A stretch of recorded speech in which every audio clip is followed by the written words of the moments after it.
What's happening, everyone? Good morning. Good morning. Good morning. Welcome in.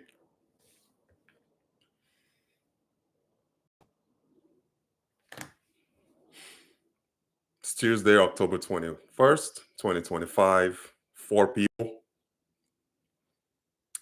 Hey, guys, please kindly share this link.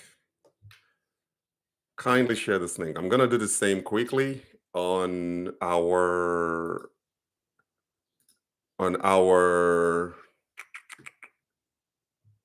Telegram page. And then we can proceed with the session. My name is Rich Mbariket, guys. For those who are watching for the first time, I am a Nigerian-born US-based entrepreneur. I am based in Las Vegas, Nevada. I own an import, export, and investment business, Mbariket Ventures. You can check us out at mbariket.com, where we drive US Nigeria exports and investments. So today's topic, I offered to invest in a friend's business in Nigeria, and this happened. That's today's topic. So if you guys have any questions, go ahead and post in the comment section. Let's try our best to make this an interactive session. So hopefully both people in the diaspora and those who are locally based in Nigeria can take one or two things away from today's interactive session. So, three words: trust, business, and friendship. These are the three words that don't always mix well. Trust, business, and friendship do not always mix well. So, I'm going to share with you guys a real life story about how I offered to invest in a friend's business in Nigeria, and also the lessons that I learned along the way, and whether or not I would do it again. So this is not a Rich and Barricat challenge. Many Nigerians abroad face the same challenge. How do you support friends, uh, partners, or family back home without losing your money, without losing your peace of mind, and most importantly, how do you support people back home without losing your relationship? Um, so before we begin, I do want to hear from you. If you are abroad, if have you ever considered investing in a business or investing in someone in Nigeria? Now, that investment also doesn't necessarily have to be an enterprise. It could be maybe investing in someone's education or apprenticeship, helping them learn new skills. So investments vary depending on how you look at it. Um, so have you ever considered that? And if so, what sort of investment did you consider? Did it work out? Did it not? And also, if you are in Nigeria, have you ever considered asking your relatives abroad to invest in an enterprise for you in Nigeria, or maybe invest in your education or an apprenticeship program, let's say carpentry, or you want to do mechanic, or you want to learn maybe technology, um, or maybe you want to obtain even something as simple as a driver's license. Have you ever considered such thing? And if so, how did you go about it and what happened? Post it in, submit everything into the live chat or comments. So we're gonna review. This is a real scenario. I'm gonna talk a little bit about how I went around making the decision that I made, and what happened ultimately at the end of that relationship. So, welcome, welcome again. Again, like I said, this is not just a Rich and Barricade story. It's very common. It's a common reality for many Nigerians abroad who want to support friends, family, and community members back home. I don't know if part of it is has to do with like feeling guilty. That I mean, again, you guys have to remember, living abroad is not easy. A lot of people think that because you are overseas, the streets are paved with gold, money just falls off trees. It is the complete up. Yes, it's beautiful overseas. The infrastructure is there. We all, at least I can speak for myself. I sleep very well at night. Based on the neighborhood, I live in a fairly safe neighborhood.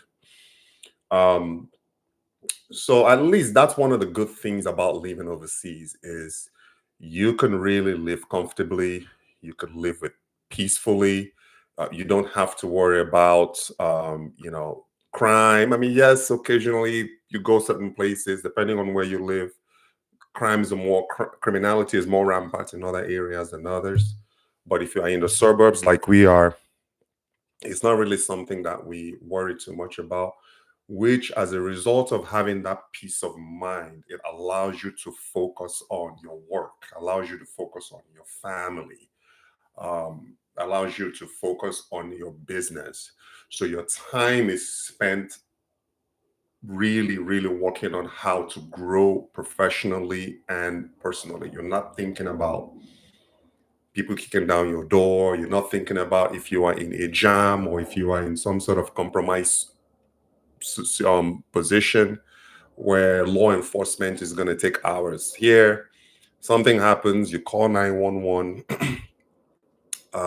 Literally within 3 minutes, I was in the army, so it's something I can speak about. Like literally, if you are in distress in the United States, within 3 to 5 minutes,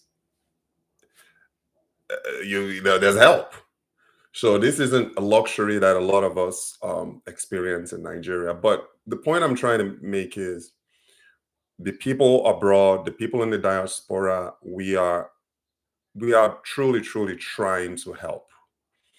Obviously, not at the expense of losing relationships, not at the expense of not being able to pay our bills. But I can honestly say that a high percentage of Nigerians who are living in the diaspora, they really want to support family members back home. But we are also living in different times now where the diaspora of this generation, my generation, is not the same as the diaspora of my father's generation. People today, diasporans abroad, Nigerians specifically abroad, there's this new movement going on right now where people overseas are facing back home. They are investing back home, building businesses, building enterprise. That's really the new generation of diasporans right now. So we are truly trying to help. So, like I mentioned, it's a common reality. Many people want to support, but there's also that emotional side as well. Like I said, the guilt, the excitement, um, uh, and the hope of building something meaningful back home. But you also have to remember to, like I mentioned earlier, the streets of the United States is not paved with gold.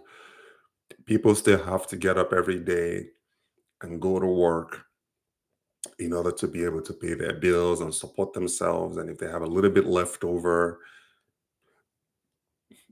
they want to support family members and partners back home through investments.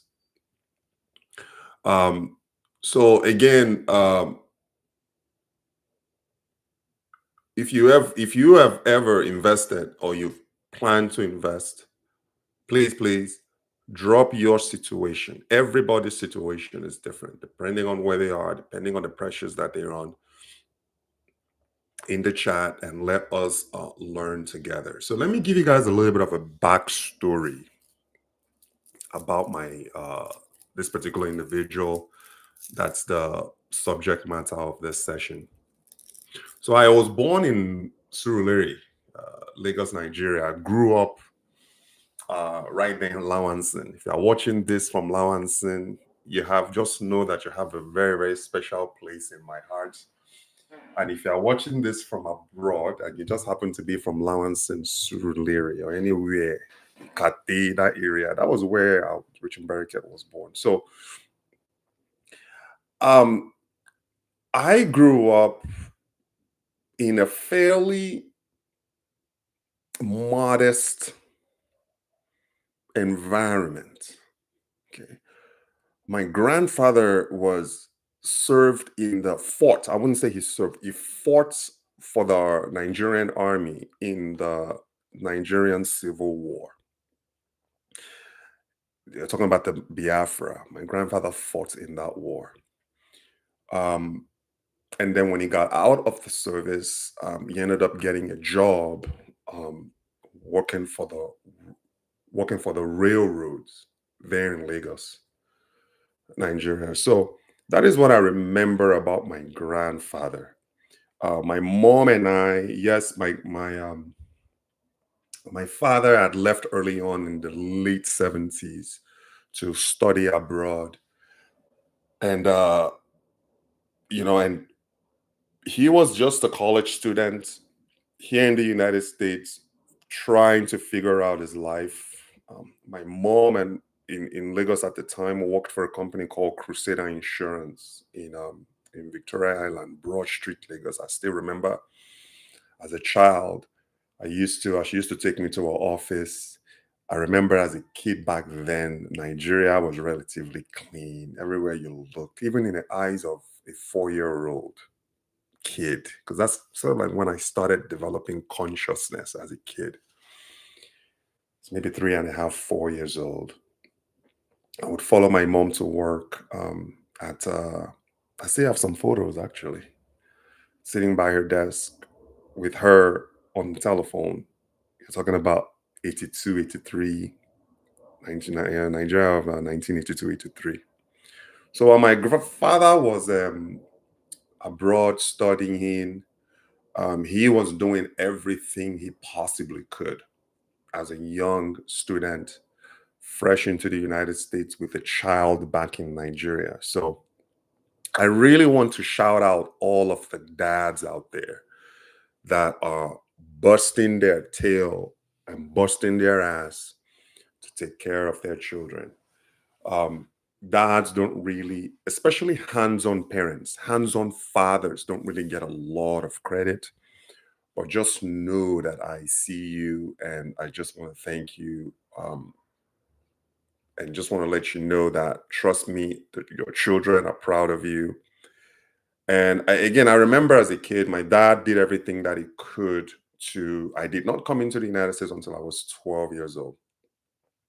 I know I'm taking you guys on a little backstory. And the point I'm trying to make is this particular individual, we grew up together. We grew up together in the same compound. In the US, we call it tenements, but in Nigeria, it's like this huge compound with like, I don't know. I know it was a story building and maybe 20 or 30 families lived in this compound. And right across the street from us, I'm talking about early 80s, the Nigerian goalkeeper that just passed away, Peter Rufai, lived across the street from our house in Surulere. So I remember as a kid, I mean, talking about Peter Rufai of the early 80s.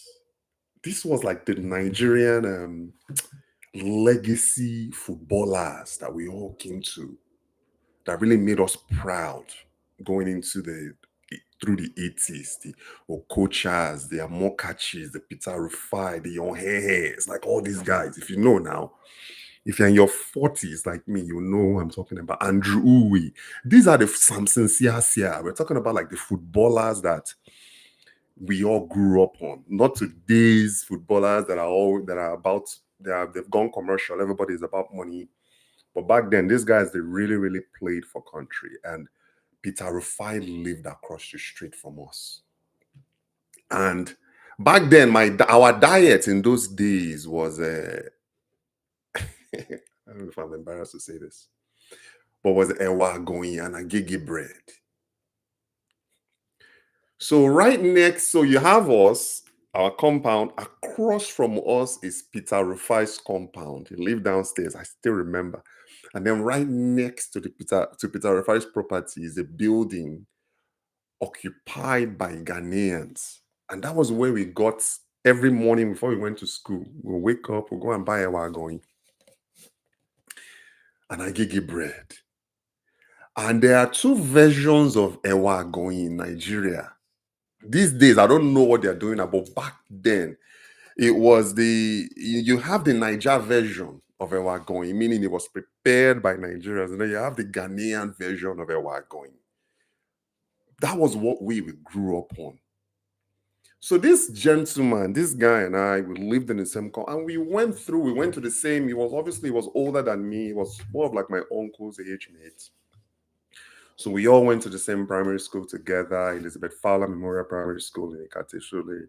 I don't know if Elizabeth Fowler is still around or not, but that was where we went to primary school. So we literally, while my dad was working as hard as he could to bring me into the US when I was 12 years old, during that time period, during that interim from when I was born to 12, it was hard. Times were difficult. I still remember times were difficult in the early 80s to mid 80s.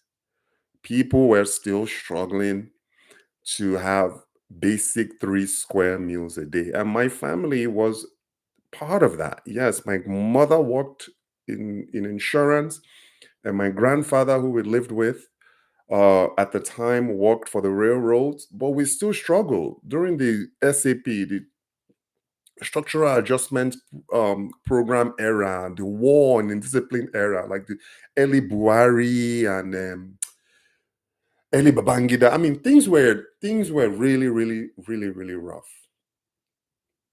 And our diet simply just consisted of that ewa going morning, afternoon, night.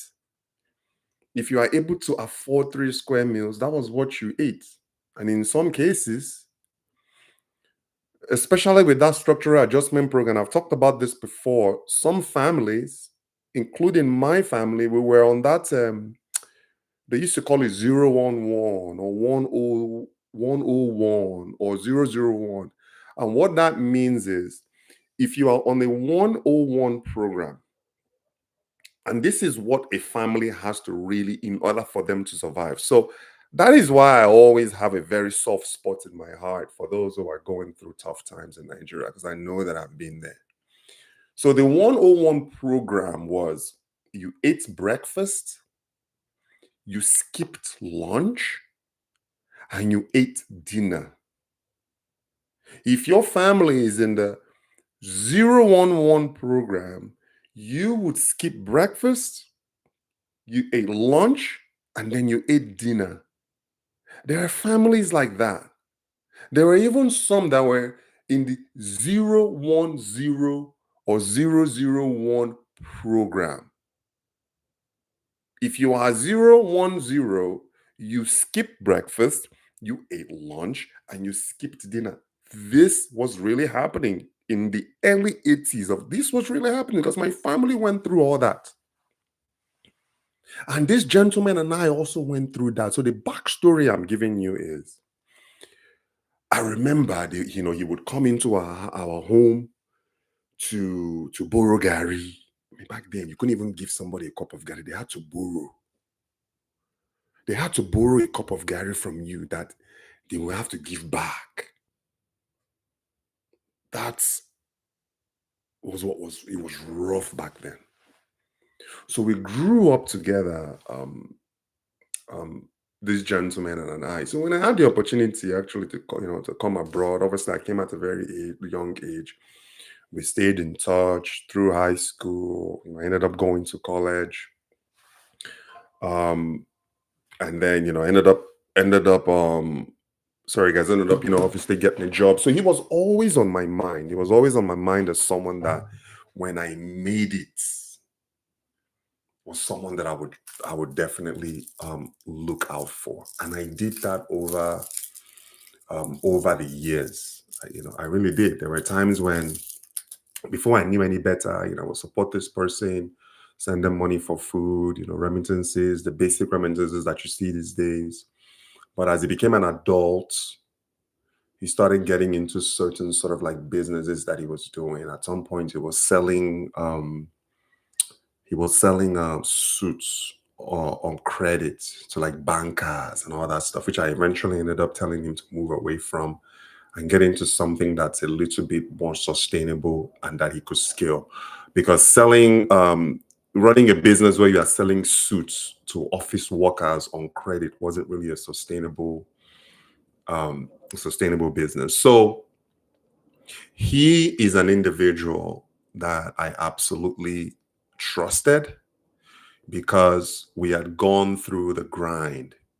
And I know a lot of you in the diaspora, you've experienced this, you faced this with somebody that you grew up with, you went through the ringer with, you starved together, you ate together, you were cold together.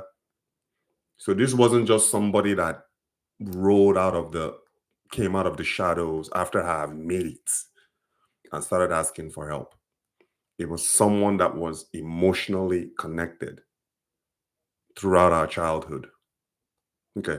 So that is the shared history um, with this particular individual.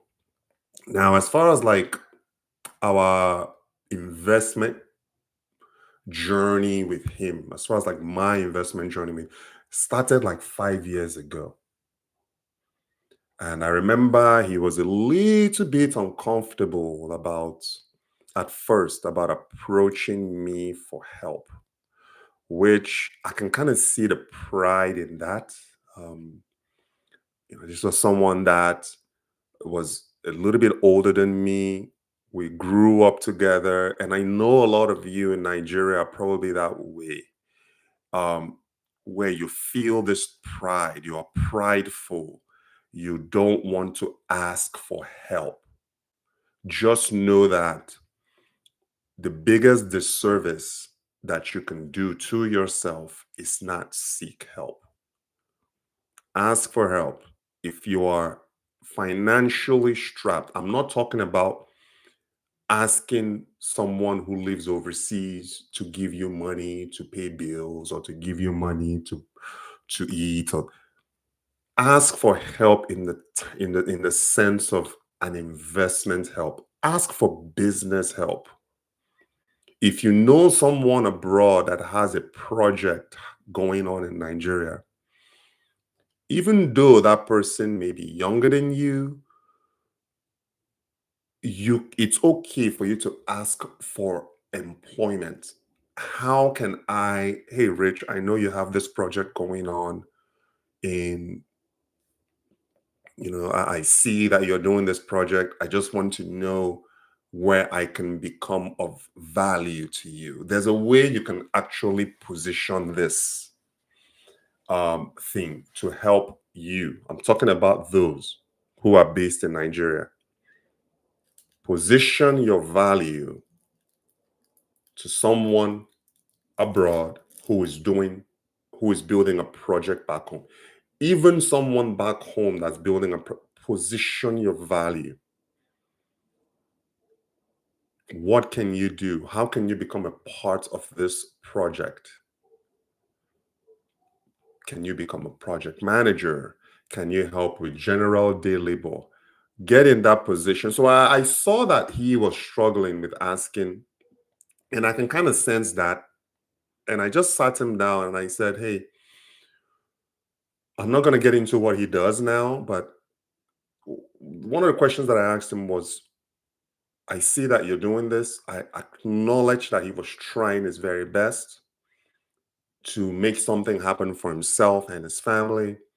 And the question that I asked him was, what is really holding you back? What is the one thing today that if you were to have would drastically change the way you do business? And he said to me that he didn't have a phone, a good smartphone. Then he was using this analog flip phones where it wasn't like an iPhone where you can actually get connected on like WhatsApp. So he was just using like a basic cellular phone at the time. So I said, "Okay, are you sure?" He said, "Yeah, this is just it, man. If I can just get my hands on a smartphone, it's really going to change the way I do business. It's going to change the way that I communicate with my customer. It's going to change the way um, that I transact because now I'm able to upload apps on the phone and do certain things that I can't do on a normal regular flip phone." So I said, "Okay, if this is a problem, let's go ahead and find a solution to it. How much is a smartphone going to cost?" We looked at the numbers. I said, "Okay, no problem. Let's go." We went immediately to a shop in Lagos there, and we bought him. And I paid for a brand new smartphone for him to help with his business. And I'm like, "Well, fine. This is amazing. You got what you wanted. You were saying that this is a roadblock for you. We were able to deal with it. We solved the problem." But the thing that happened is after this individual got the phone, he literally disappeared into thin air. Because me, I wouldn't say that I wouldn't call that an investment in his business. I will call it an investment in him and in his potential. That was what I saw. He was looking for a tool that could help him grow his business, and that tool was a smartphone. So we got him a smartphone, and this individual, there was no follow up whatsoever after I came back to the United States. I was hoping that he would stay in touch and follow up with me on his business and how the phone is helping him out. But there was no follow up at all. So after about 6 months, after I returned back to the United States, I reached out to him. Um, how is everything going with your business? Has anything changed since you've moved on from a flip phone into a smartphone? And he wasn't able to really explain, if anything, if there was any growth or if there was any change. He was not able to explain that to him. So, and then I ended up learning that he ended up leaving that business to do something entirely different, which is also a problem, not knowing what you want to do. At first, you were selling suits, then you were doing something else. So when I mean, I really, really tried, guys. I really tried my best. And when I sat him down again 6 months after to talk about how I can help him and what he really wants to do, and then it became, well, Rich, what do you think I should do? What kind of business do you think I should do?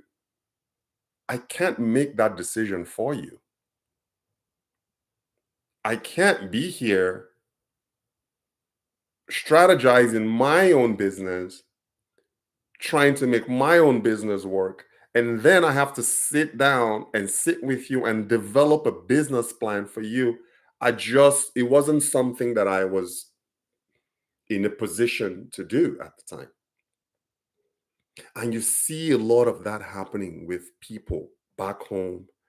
And I'm not beating everybody down. I'm just saying some people. I'll probably say for the most part, most people, they are still waiting for people in the diaspora to help them come up with a business plan. to help them come up with a business idea. So that was what he was asking of me. What should he do? I don't know. What are you good at?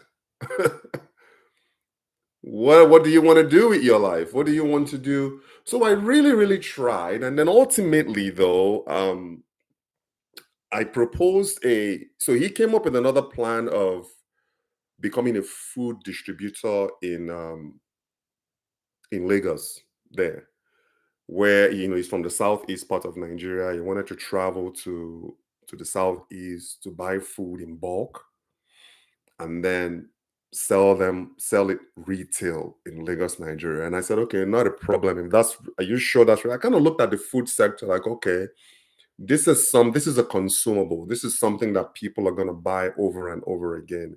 Food is a basic essential, it's a consumer staple. It's a lot more scalable than suits and fashion. I actually got excited.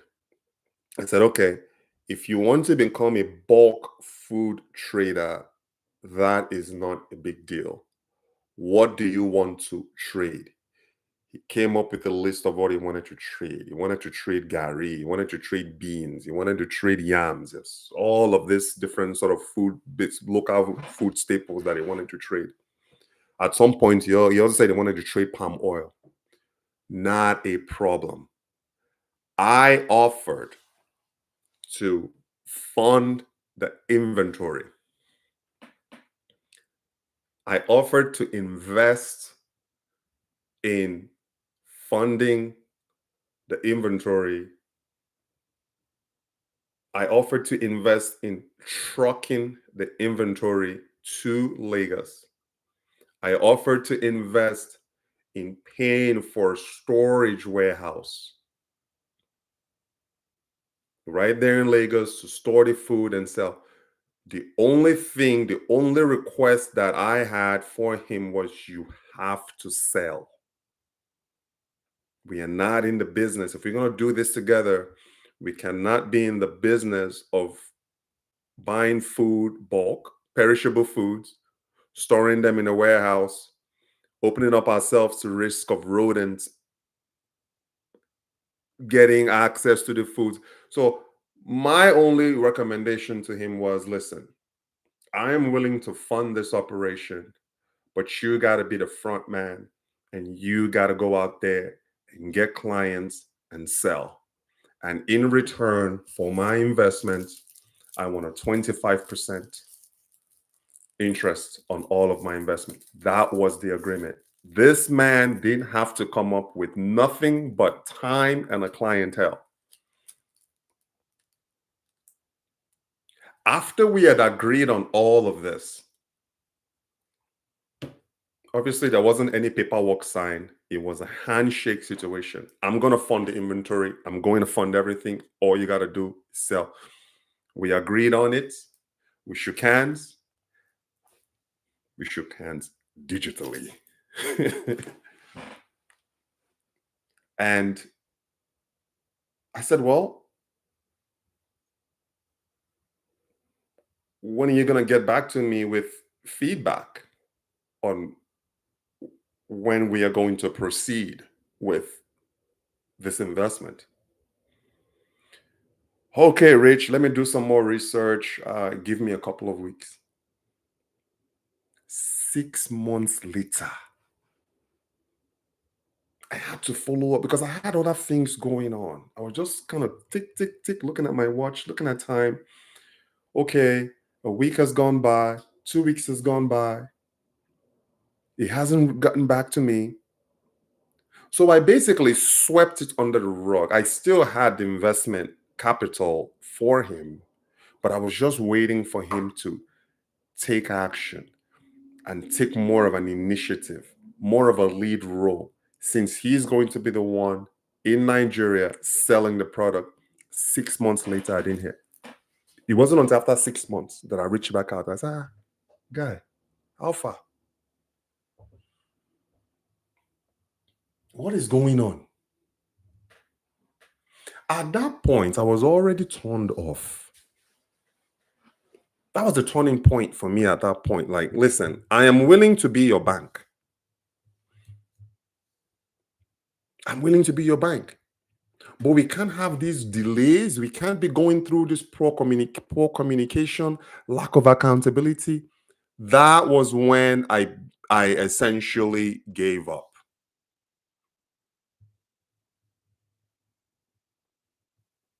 That was when I gave up. Having offered my expertise, offered my time, offered my resources.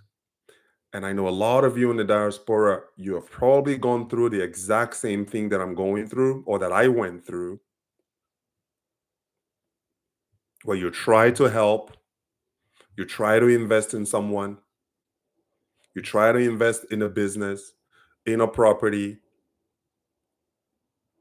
and things just doesn't unfold as you had imagined.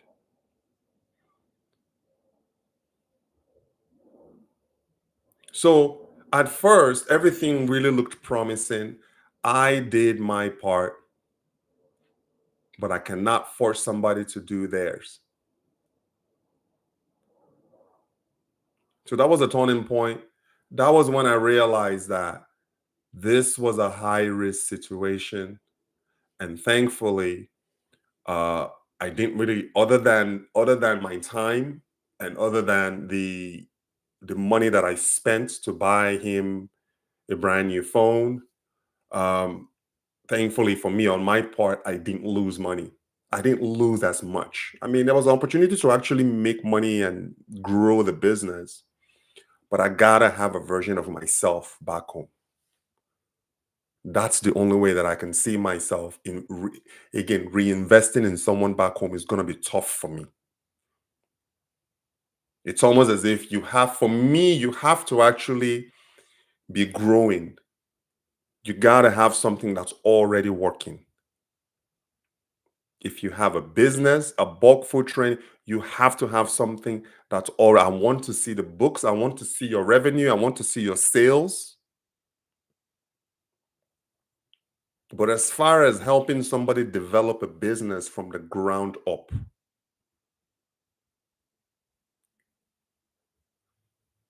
that isn't something that and I can probably attest to most people in the diaspora, that isn't something that we are willing to do.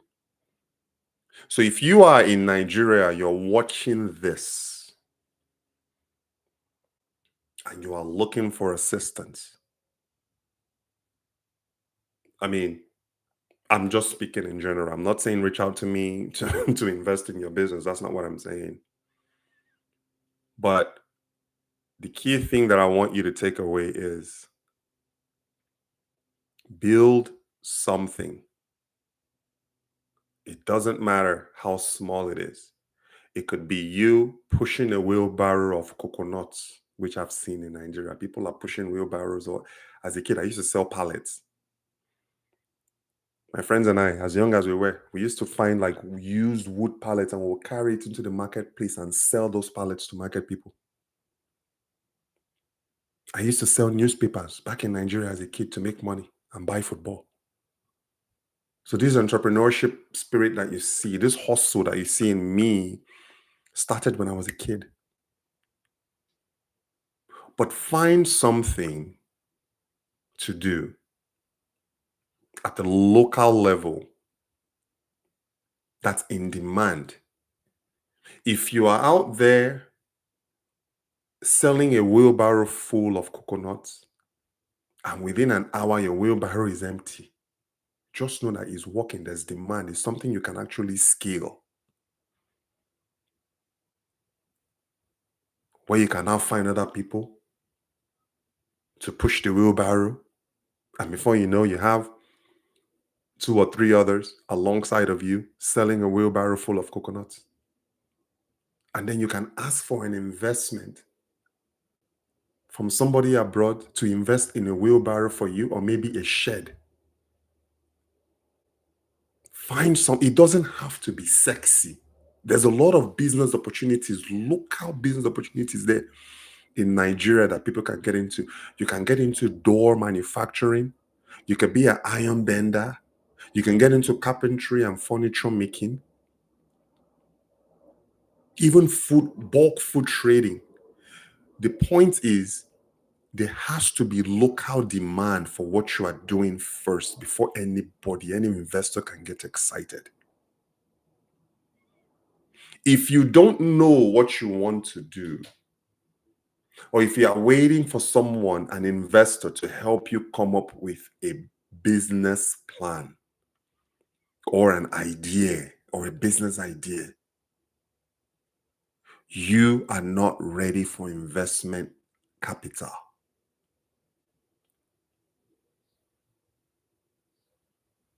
Nigerians naturally are hustlers. I get excited when I go home and I see people on the roadside selling akara, selling fried yams, selling ewagoyi. Nigerians are enterprising people, entrepreneurial by nature. We just are. Nothing should be beneath you as an aspiring entrepreneur.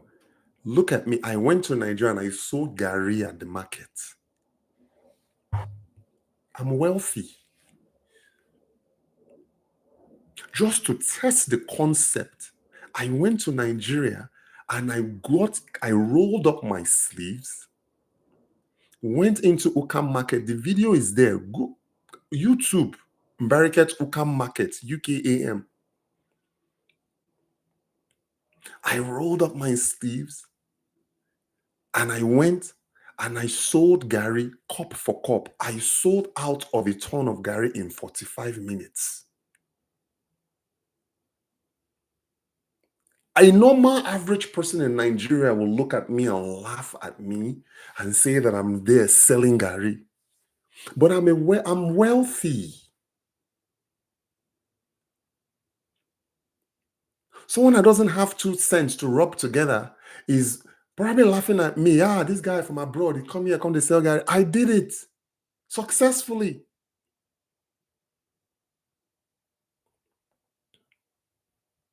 So don't worry about what people are thinking.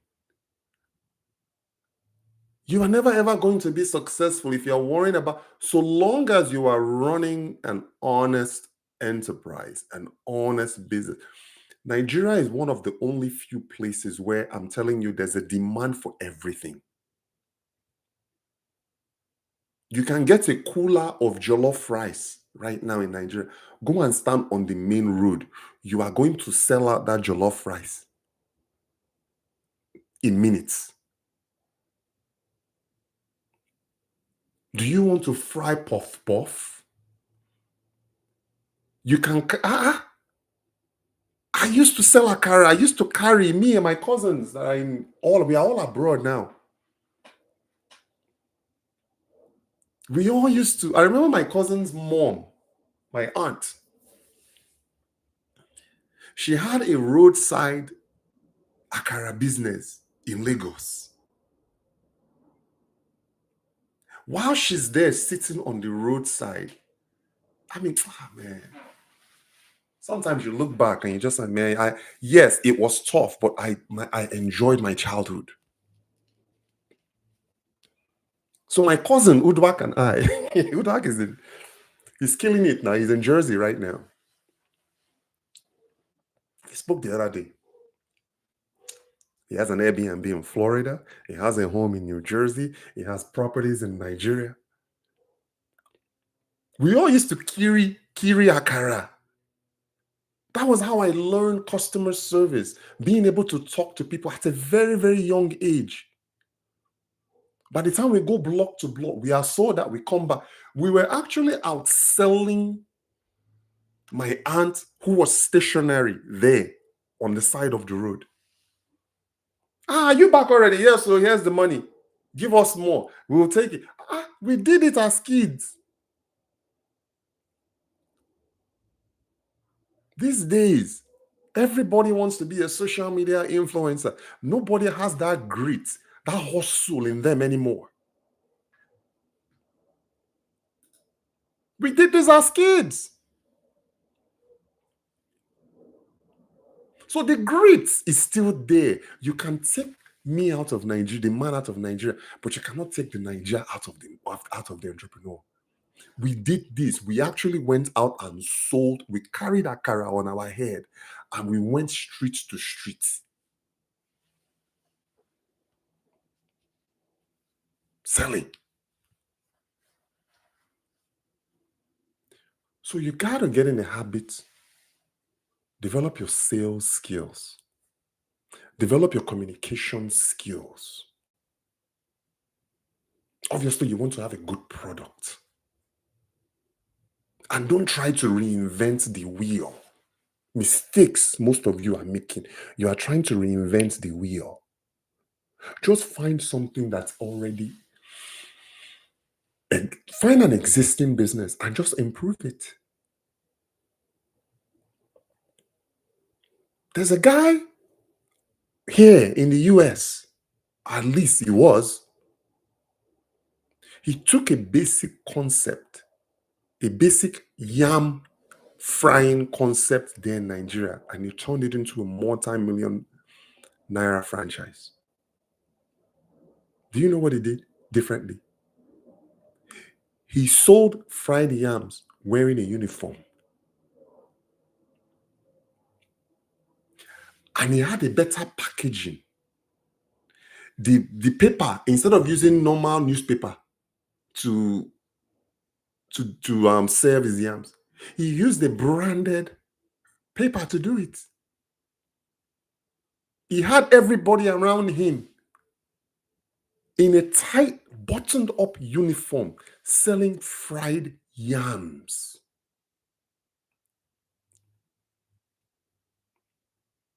So much so that every event in Nigeria, in Lagos there, now the guy has expanded. He started catering normal fried yams and pepper. He started catering fried yams to comedy events, to any local events, to restaurants, well packaged. He took something as basic as something that we all grew up on. You get you granite oil, yams, and you sit there and you fry it and serve to people. He modernized the process. They loved his pepper so much. He started bottling them and selling them retail. Find a way to take something that is common and modernizing it. Is what we did with our crayfish. Crayfish is very common, but we modernized it. We made it retail ready for the US consumer. For the past 5 years, American one-ounce crayfish has been our top selling product in the US for 5 years straight.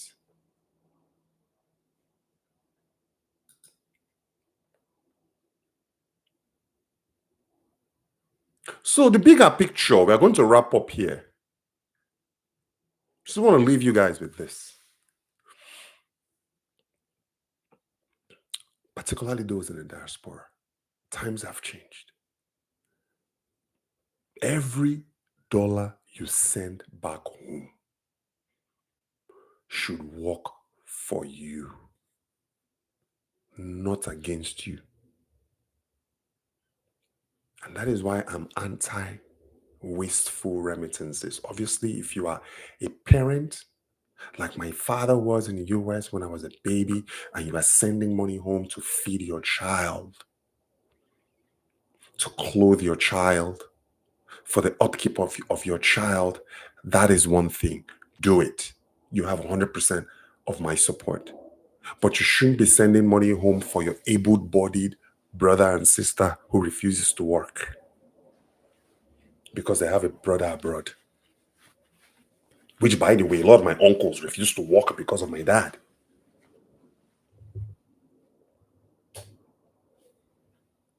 Because they have somebody back home in the US.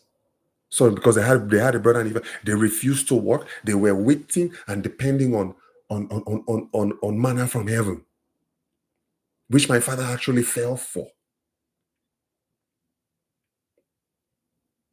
They put so much pressure on him. When my dad died, he died broke, taking care of able-bodied family members who refused to work. So if you have a friend, a buddy that you grew up with, I'm not talking about somebody that just comes out of the shadows because you have traveled. Now they're coming out trying to be your friend. That's not what I'm talking about. I'm talking about people who you've grown up, who you grew up with, who just need a little bit of that push. Yes, you can have a conversation with them, a business investment conversation. It doesn't have to be anything elaborate. You don't have to get lawyers involved. You don't have to do $1,000. But make sure that they know that it is an investment that has to be paid back with interest. And set a timeline for it. If they are unable to look at the investment as a business that they have to pay back, walk away.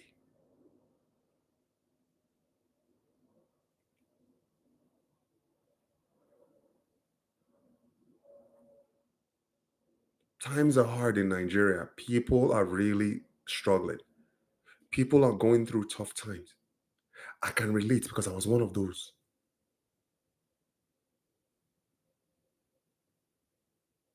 But my dad made the biggest investment in his life by bringing me to the US. That's the biggest investment my dad made in his life.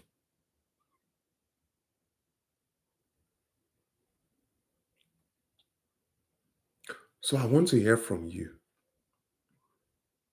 Have you been approached by somebody in Nigeria? Again, remember, again, you can do whatever you want. But my advice to you is vet the people you invest in.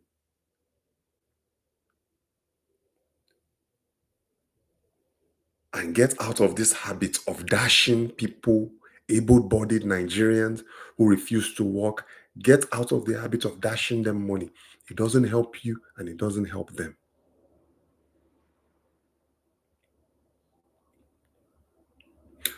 So post in the comments. We're going to close with the same question we started with. If you're in the diaspora, have you ever thought about helping people back home? Have you ever thought about investing in someone back home, investing in a business, maybe sponsoring an apprenticeship? What has worked for you and what has failed? What lessons did you learn? And the reverse goes to those in Nigeria. What sort of investment has worked for you from the diaspora? What do you need help with?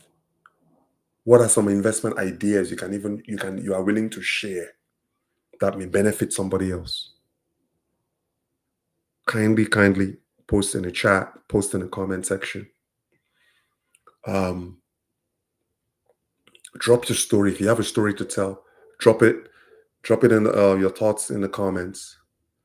Your insight just might help another Nigerian abroad or Nigerian back home make a wiser investment decision tomorrow. Thank you guys for tuning in. All the best. Kindly share this video, and I'll see you guys on the next one.